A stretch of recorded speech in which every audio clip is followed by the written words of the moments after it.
그리스도인의 삶의 목표는 세 가지입니다. 위하여 하면은 여러분 생각해야 될 게 있죠. 위하여 이거 위하여 말고 위하여 그러면은 하나님의 나라를 위하여 그러면 두 번째 예수 그리스도의 복음을 위하여, 그리고 세 번째는 주님의 몸된 교회를 위하여. 이 세 가지를 위하는 것이 바로 그리스도인의 삶의 목적이라고 말할 수 있습니다. 그리스도인이 그리스도인으로서 정체성을 가지고 살아간다는 것은 너무나도 중요하죠. 여러분 예수님 믿으시죠? 아멘. 예수님을 믿는다는 것과 그런데 그리스도인으로서 살아간다는 건 좀 달라요. 어떻게 다른가 하면 제가 벌써 10년도 더 전 이야기인데 중국인을 한 분을 이제 만나게 됐어요. 이분이 교회를 다니시겠다고 교회로 찾아오셔서 면담을 했어요. 그런데 면담을 하는데 이분이 이제 예수님을 믿는다는 신앙 고백도 하시고 그러는 가운데 이야기를 하다가 이상한 이야기를 하시더라고요. 어떤 이야기를 하셨냐면 자기는 아버지가 중국의 공산당 당원이었고 자기도 공산당이 발음이 안 되네. 공산당 당원이래요. 그래서 이 공산당 당원이라는 거는 아무나 될 수 있는 게 아니라고 하더라고요. 중국 국민 중에서도 공산당 당원이 될 수 있는 자격을 갖고 공산당원이 되는 것은 일부라고 해요. 극히 일부. 그래서 이 공산당원이 된 거에 대한 프라이드가 있으시더라고요. 그런데 이제 그런 얘기를 해요. 우리 교회를 소개를 하면서 교회 안에 이제 교회 학교가 있다. 교회 학교에 자녀도 좀 보내달라. 그러니까는 나는 당원으로서 당원의 방침을 따라야 되는데 미성년자는 종교 교육을 할 수 없습니다. 그래서 우리 자녀들이어도 교회 학교에는 제가 데리고 나오지 못하겠습니다. 그런 이야기를 하시더라고요. 저는 좀 충격적이었어요. 그 얘기를 듣는데 과연 이 사람은 예수 믿는 거 맞나? 왜 우리랑 이렇게 다르지? 그런 생각을 했어요. 그런데 지금 그분은 그리스도인이라는 정체성보다 무슨 정체성이 더 강한 거예요? 공산당원이라는 정체성이 더 강한 거예요. 예수를 안 믿는 건 아니에요. 믿기는 하지만 공산당원으로서의 정체성이 너무나도 강하니까는 기독교 교육에 대해서 받아들이지를 않는 거죠. 여러분 예수를 믿고 거듭나는 것은 공짜죠. 은혜예요. 하나님께서 거저 주셨기 때문에. 그런데 그리스도인으로서 살아가는 데에는요 교육이 필요하고 훈련이 필요하고 그리고 결단이 필요해요.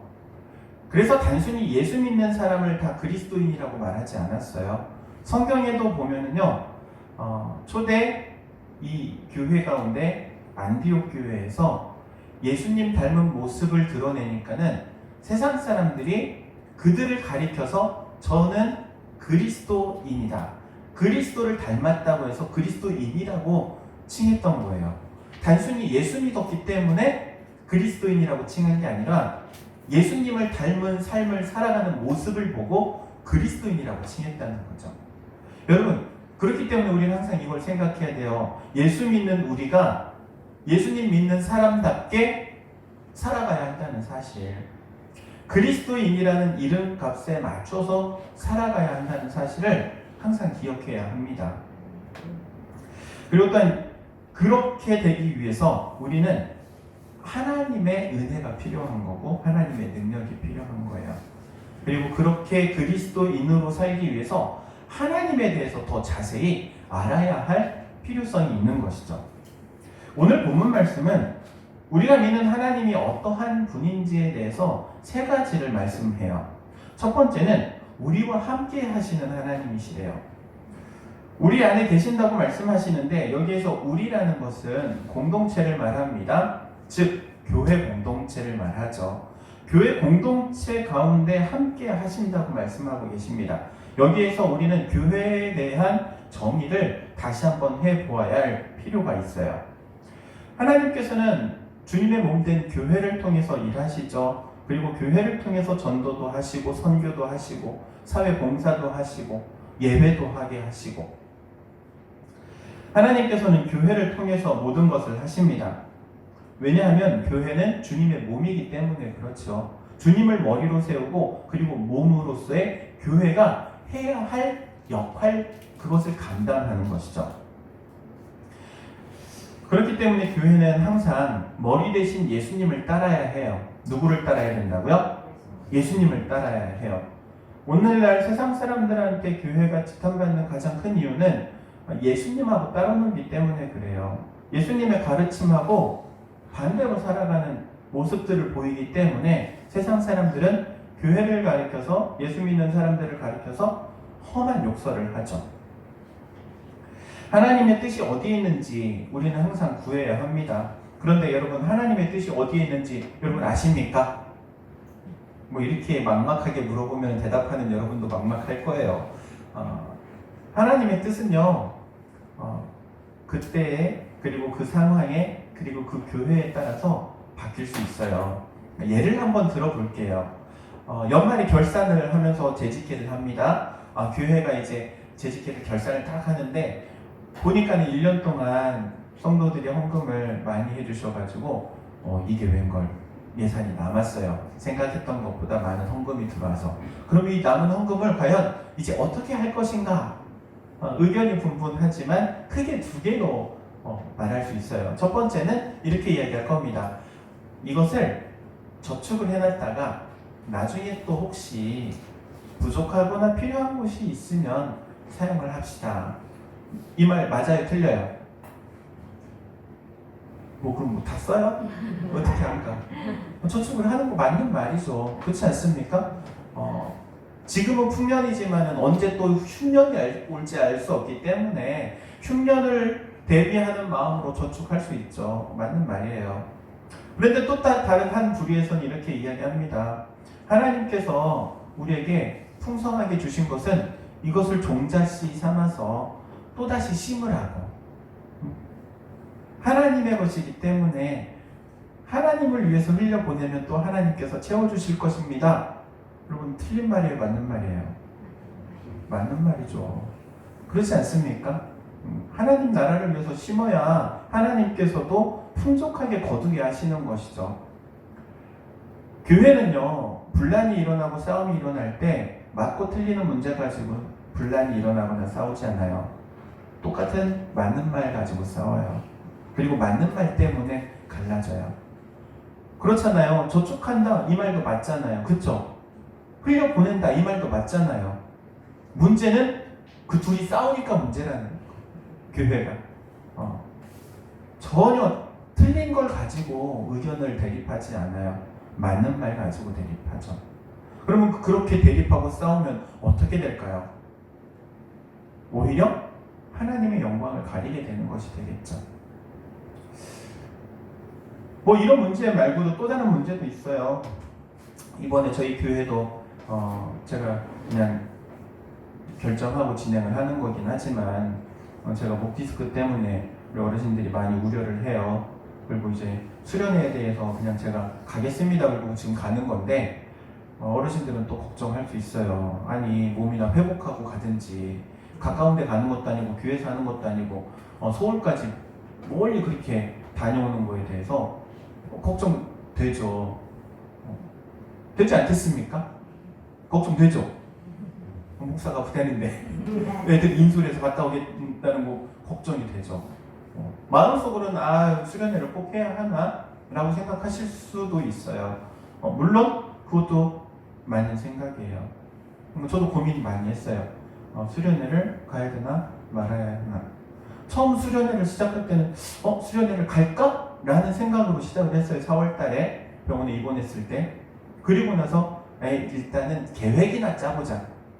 가든지 못 가든지, 상황이 안 돼서 못 가면 어쩔 수 없지. 코로나가 너무 심해져가지고 정부 방침으로 가지 말라고 못 가는 거니까 그래도 혹시 모르니까 계획이나 짜자. 그리고 계획을 짰어요.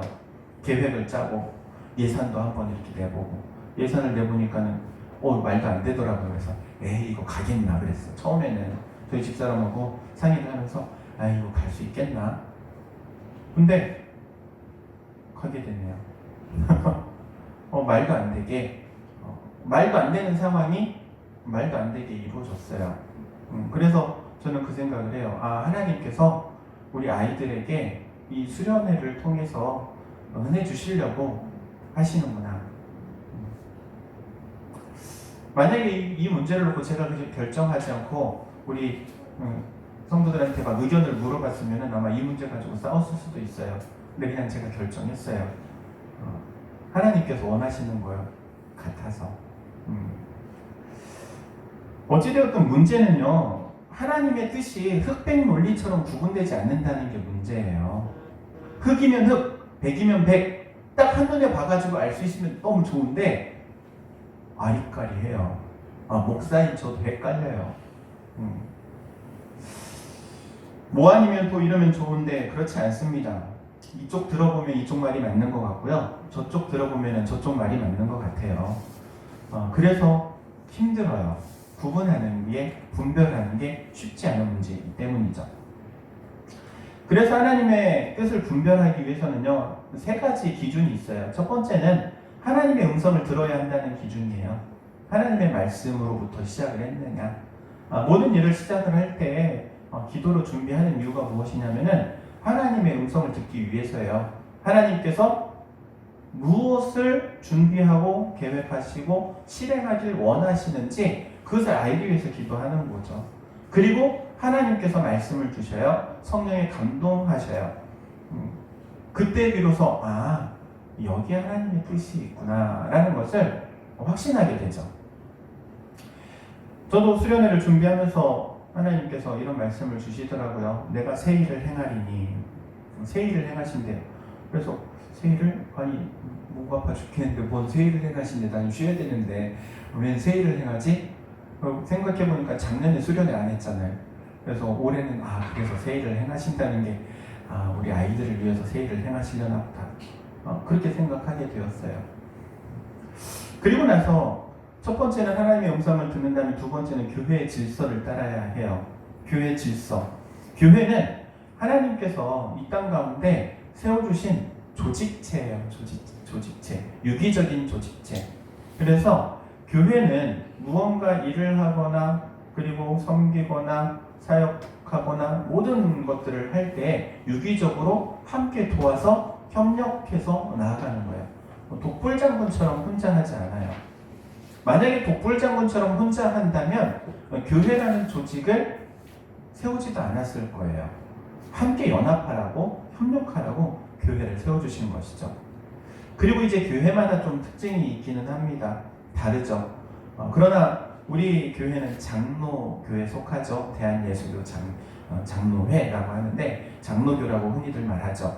이 장로교라는 말은 장로라는 정치 제도를 교회 안에 받아들여서 사용하는 것을 장로교회라고 해요. 감리교는요, 감독제라고 해서 감리교는 감독이 없어요. 장로가 없어요. 그냥 감독이 다 해요. 감독이 누구냐면은 목사님이 그냥 다 알아서 해요. 그런데 장로교는 장로 정치 제도를 가지고 장로회, 당회라고 합니다. 당회를 통해서 모든 정책들을 입안하고 결정하고 그래요. 목사님과 함께 협의해서. 그리고 나서 우리 교회 안에 있는 직분이 어떤 직분이 있어요? 목사, 장로, 그 다음 안수집사 있어요. 안수집사의 원래 직무는 헌금을 계수하고 그리고 수납하고 그리고 사용처에 사용하는 거예요. 필요한 곳에. 이게 안수집사가 하는 일이에요. 그렇기 때문에 교회에는 안수집사가 있어야 돼요. 우리 교회는 아직 안수집사가 없네. 우리도 안수집사 세워야 돼. 그리고 권사라는 직분, 권사가 또 해야 할 일이 있어요. 권사는 이렇게 말합니다. 성도를 돌보고 구제하고 성도를 돌아보라고 세워주신 직분이 권사라는 직분이에요. 이 권사의 그 권자가 이제 권면해 사람을 권면하라 할 때 그 권면이고, 그리고 사자는 일사자예요. 일사자, 일하라. 좀 다르죠. 그리고 또한 이제 서리 집사가 있습니다. 서리 집사라는 직분은 교회 안에 안팎의 일들을 하라고, 일하라고 세워주신 게 집사예요. 어찌되었든 교회라는 곳은 이렇게 직분자들이 함께 자신이 맡고 있는 직분과 직임에 따라서 연합하고 협력하는 거예요. 직분은 집사라는 직분이에요. 직임은 그 다음에 붙는 구역장이 되었든 권찰이 되었든 주일학교 교사가 되었든 이 직임이에요. 직분과 직임을 통해서 섬기라고, 교회 안에서. 어찌되었든 자기가 맡고 있는 직분과 직임을 잘 감당할 때 교회는 평안해요. 그것을 넘어가면은 분란이 생기기 시작하죠. 교회 안에서 무언가를 결정을 할 때 목사가 혼자 단독으로 결정한다? 쉽지 않은 이야기죠. 항상 함께 협의하고, 누구랑 협의합니까? 장로, 당회를 통해서. 이제 당회가 없기 때문에 우리 같은 교회에서는 재직회를 통해서. 어찌되었든 교회가 교회로서의 역할을 잘 감당하기 위해서, 그리고 교회가 교회로서의 역할을 수행하기 위해서는 교회 안에 질서가 바르게 세워져야 한다는 사실이죠. 그래서 교회 질서를 따라서 해야 문제가 생기지 않는 것이죠. 어떤 사람들은 그런 말도 해요. 민주주의적인 방법으로 결정해야 된다. 그런데 교회는 민주주의로 결정하면 원래는 안 돼요. 과거에는 민주주의로 하면 오히려 나았어요. 왜냐하면 과거에는 신앙의 훈련도와 성숙도가 높았기 때문에 그래요. 그런데 저는 한국교회를 보면서 좀 답답함을 느낄 때가 있는데, 예전 같지 않아요. 장로님이 예전 장로님들이 아니에요.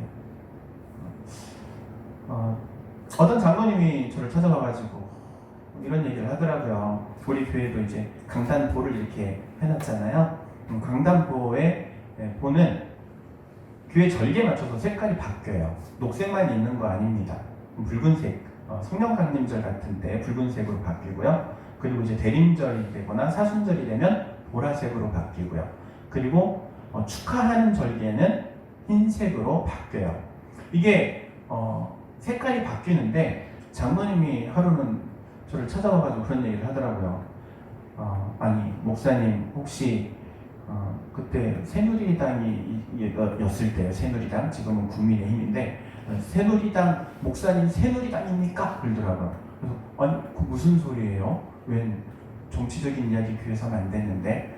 근데 이제 장로님 씩씩대면서 와가지고 얘기를 해요. 새누리당이냐고.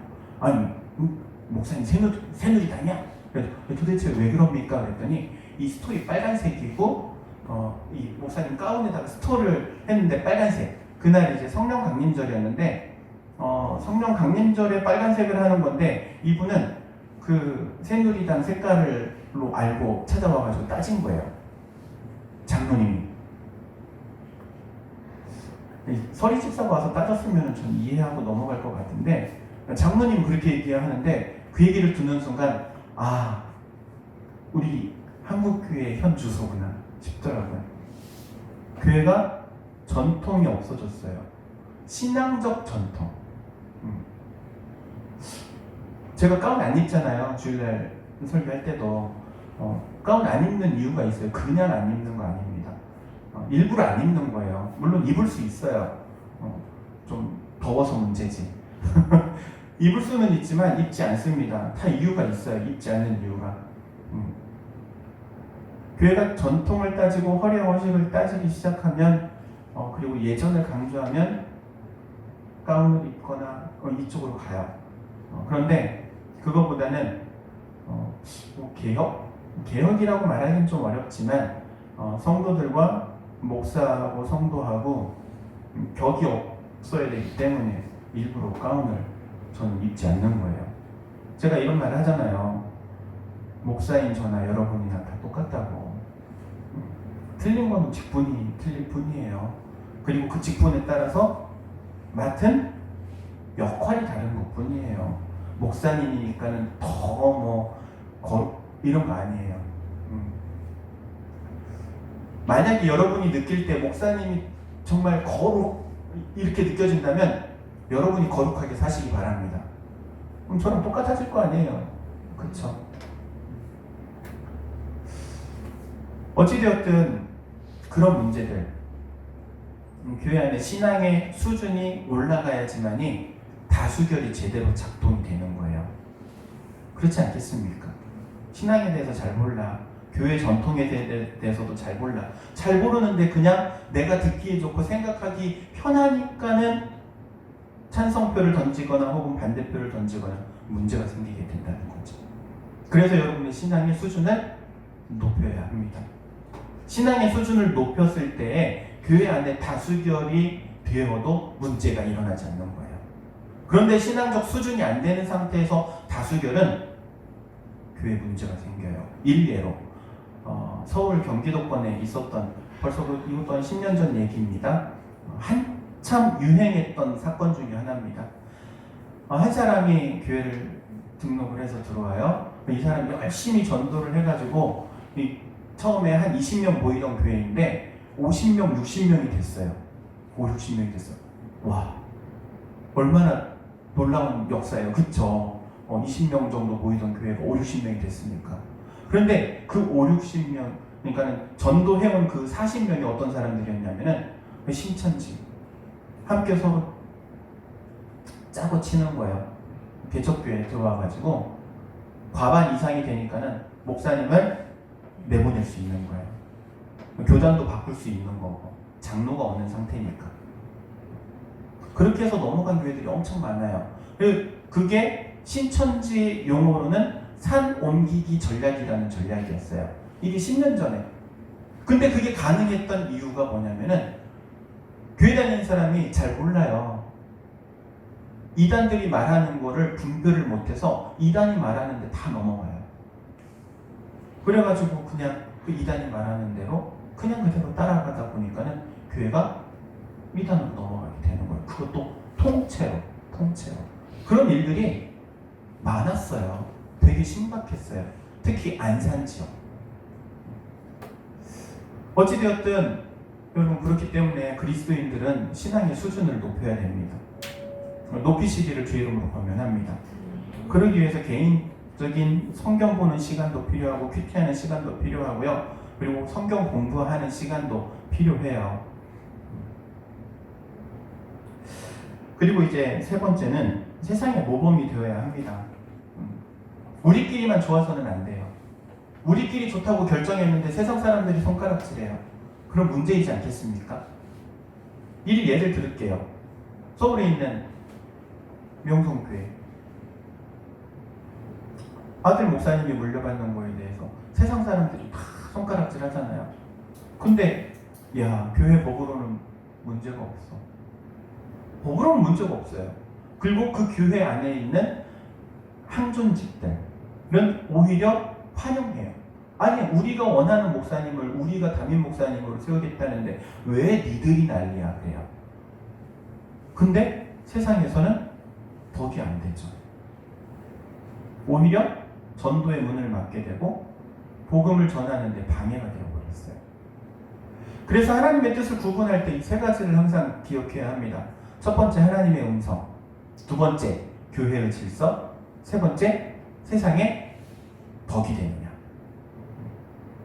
첫 번째, 두 번째는 갈 수 있어요. 쉽게. 그런데 세 번째, 세상에 덕을 끼치는 것이냐, 요거에 걸릴 일들이 많아요. 그렇기 때문에 우리는 항상 조심해야 해요. 우리 담임교회가 조심해야 하고, 그리고 담임교회 성도들이 눈치 봐야 될 사람이 누구일까요? 여러분 신앙생활하면서 누구 눈치 봐야 돼요? 목사 눈치 보면 안 돼요. 여러분 제 눈치 볼 거 없어요. 여러분이 살고 있는 삶의 현장에 이웃들 눈치 봐야 돼요. 이웃들에게 욕먹으면 전대문에 막히기 때문에 그렇고요. 이웃과 불화하면 복음이 들어갈 수 없기 때문에 그래요. 처음 서두에 말을 꺼냈어요. 그리스도인의 목표, 목적 세 가지. 하나님의 나라를 위하여, 예수 그리스도의 복음을 위해서, 주님의 몸된 교회를 위해서. 그렇기 때문에 우리가 조금 손해나더라도 손해보고 사는 거고, 그냥 내가 욕먹고 말 일이면 그냥 내가 욕먹고 마는 거예요. 하나님이 아시니까. 그리고 그것을 통해서 기회로 삼아서 전도하기 위해서. 여러분 다시 물어봅니다. 여러분 신앙생활하면서 누구 눈치 봐야 된다고요? 여러분의 이웃. 목사 눈치 보지 마세요. 목사 눈치 보는 사람 아니야. 그렇게 신앙생활 하면은 안 돼. 이웃 눈치 보세요. 그거 하나로 좋게요. 물론 저는 여러분 눈치를 봐야겠지. 좀 거꾸로 가야 되는 상황이에요. 여러분 지금까지 생각했던 것과 좀 반대로 교회 목사님 눈치를 받고 장로님 눈치를 받다면 이제는 거꾸로예요. 오히려 교회 권사님들이 집사님들 눈치를 봐야 되고, 집사님들이 성도들 눈치를 봐야 되고, 성도들이 새로운 새가족들 눈치를 봐야 되고, 새가족들은 이웃 내가 살아가고 있는 전도 대상자들의 눈치를 봐야 되고, 그게 맞지 않겠습니까? 그게 하나님이 원하시는 뜻인 줄로 믿습니다. 우리 담임교회가, 저는 담임교회에 계속 부흥하리라 믿어요. 그게 하나님의 뜻이기 때문에 그래요. 교회가 부흥하는 것 하나님의 뜻인 줄로 믿기 때문에 와서 사역하고 있어요. 그리고 그렇게 될 것을 또 소망하고 있고, 그러기 위해서 저는 여러분의 도움이 필요해요. 여러분 어떻게 도움을 주실래요? 오직 하나예요. 이웃들 눈치 보세요. 옆집 사람 눈치 보세요. 그럴 때 몸된 교회가 더욱더 든든하게 세워져 갈 줄로 믿습니다. 기도하도록 하겠습니다. 사랑과 은혜가 충만하신 하나님, 은혜를 구합니다. 주님 몸된 교회가 교회로서의 역할을 잘 감당하게 하옵소서. 특별히 하나님의 음성을 듣고 또한 교회의 질서를 따라 세상 가운데 덕을 세우는 우리 모두가 되게 하옵소서. 저희를 통하여서 몸된 교회가 든든하게 세워져 가기 원하오니 주님께서 우리 가운데 항상 함께 하옵소서. 예수님의 이름으로 기도하옵나이다.